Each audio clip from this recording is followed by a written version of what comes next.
नमस्कार। क्या हमारी किस्मत सितारों में लिखी होती है या उसे हम खुद बनाते हैं?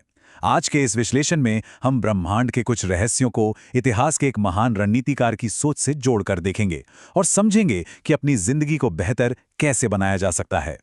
तो चलिए इस विश्लेषण की शुरुआत इसी एक बड़े सवाल से करते हैं।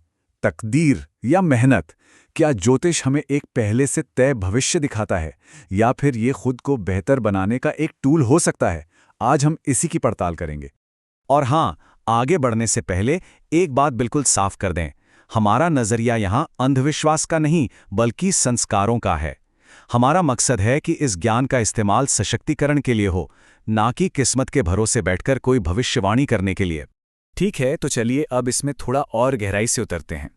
ज्योतिष को एक पहले से लिखी हुई कहानी की तरह देखने के बजाय क्यों ना हम इसे एक नक्शे की तरह देखें, एक ऐसा कॉस्मिक मैप जो हमारी अंदरूनी ताकत और चुनौतियों को दिखाता है। और यहीं पर मेडिकल एस्ट्रोलॉजी की भूमिका आती है। हमारे स्रोतों के अनुसार ये एक बहुत पुरानी प्रैक्टिस है जिसमें जन्म कुंडली का विश्लेषण करके सेहत, तंदुरुस्ती और लंबी उम्र की संभावनाओं को समझा जाता है। तो सबसे जरूरी बात यह है कि इसका लक्ष्य भविष्य बताना नहीं है बल्कि जिंदगी के इलाके को समझना है। सोचिए, अगर आपको पहले से पता हो कि आगे का रास्ता पहाड़ी है तो आप बेहतर तैयारी कर सकते हैं, है ना? बस यही इसका मूल सिद्धांत है। तो चलिए अब उस नक्शे के दो सबसे जरूरी हिस्सों पर नजर डालते हैं जो हमें एक लचीले और लंबे जीवन के बारे में कुछ संकेत दे सकते हैं। तो हमारे इस कॉस्मिक मैप पर पहला संकेत क्या है? जानकारों के मुताबिक ये है ज्योतिष का 8वां घर, जिसे आयु का घर भी कहते हैं। इसको ना आप अपने शरीर की एक अंदरूनी बैटरी की तरह समझ सकते हैं। इस घर की मजबूती ये इशारा दे सकती है कि हमारी सहन शक्ति और सेहत, खासकर उम्र के बाद वाले पड़ाव में कैसी रहेगी। और फिर आते हैं शनि। शनि का नाम सुनते ही अक्सर लोग थोड़ा घबरा जाते हैं, है ना? लेकिन ज्योतिष में ये सिर्फ मुश्किलों का ग्रह नहीं है। ये अनुशासन, संरचना और समय का शिक्षक है। ये हमें धीरज और मजबूती का सबसे जरूरी पाठ पढ़ाता है। और पता है, शनि की चुनौतियों का एक छिपा हुआ इनाम भी है। जैसा कि इंटरनेट पर किसी ने बहुत अच्छी बात कही कि शनि की मुश्किलें झेलने के बाद ये आपको एक लंबा जीवन देता है, क्योंकि जो चुनौतियां हमें तोड़ती नहीं वो असल में हमें और मजबूत बनाती हैं और लंबे समय तक टिकने की ताकत देती हैं। तो हमने अभी कॉस्मिक मैप की बात की, लेकिन एक मैप तब तक किसी काम का नहीं जब तक उसे इस्तेमाल करने की कोई स्ट्रैटेजी ना हो। और जब बात स्ट्रैटेजी और लचीलेपन की हो तो इतिहास में छत्रपति शिवाजी महाराज से बेहतर कोई उदाहरण हो ही नहीं सकता। हम छत्रपति शिवाजी महाराज से प्रेरणा लेंगे।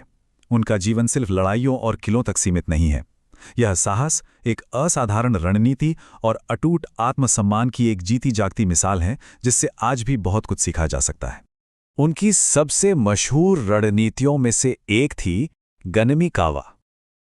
ये सिर्फ एक युद्ध तकनीक नहीं थी बल्कि अपने आप में एक फिलॉसफी थी। इसमें स्पीड, सरप्राइज, इलाके की पूरी समझ और दुश्मन पर मनोवैज्ञानिक दबाव बनाने पर जोर दिया जाता था।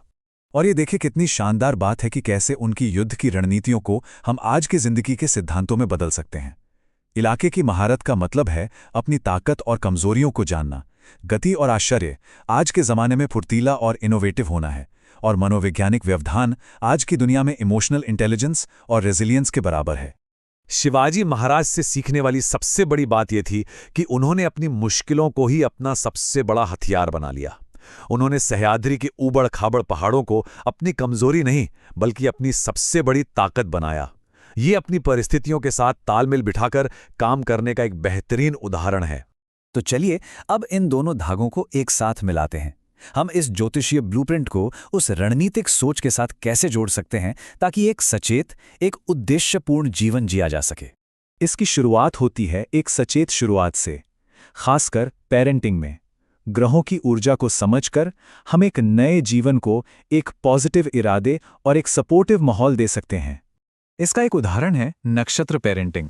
इसका मतलब है कि बच्चे के जन्म का नक्षत्र यानी उसका बोथ स्टार, उसके स्वभाव, उसकी इमोशनल ज़रूरतों और सीखने के तरीके के बारे में हमें कुछ संकेत दे सकता है।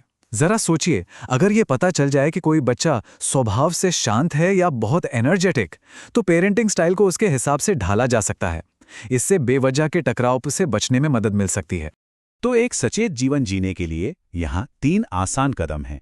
पहला, अपने ब्लूप्रिंट को समझिए, अपने अंदर के स्वभाव को पहचानिए। दूसरा, एक अनुशासित रणनीति अपनाइए, चुनौतियों से निपटने के लिए लगातार कोशिश कीजिए। और तीसरा, लचीलापन पैदा कीजिए, अपनी मुश्किलों को अपनी सबसे बड़ी ताकत बनाना सीखिए। आखिर में ये सब कुछ मॉडर्न एप्लीकेशन के बारे में ही है। मतलब इन पुरानी अवधारणाओं को इमोशनल इंटेलिजेंस, नैतिकता, अनुशासन और इनोवेशन जैसे प्रैक्टिकल आज के दौर के स्किल्स में बदलना, जिन्हें हम अपनी रोजमर्रा की जिंदगी और पेरेंटिंग में लागू कर सकें। तो हम आपको इसी एक विचार के साथ छोड़े जा रहे हैं। अगर आपकी जिंदगी एक राज्य है तो आप कौन सी विरासत बनाएंगे? क्या आप अपने नक्शे को समझेंगे और अपनी मुश्किलों को अपनी ताकत बनाएंगे? फैसला आपके हाथ में है।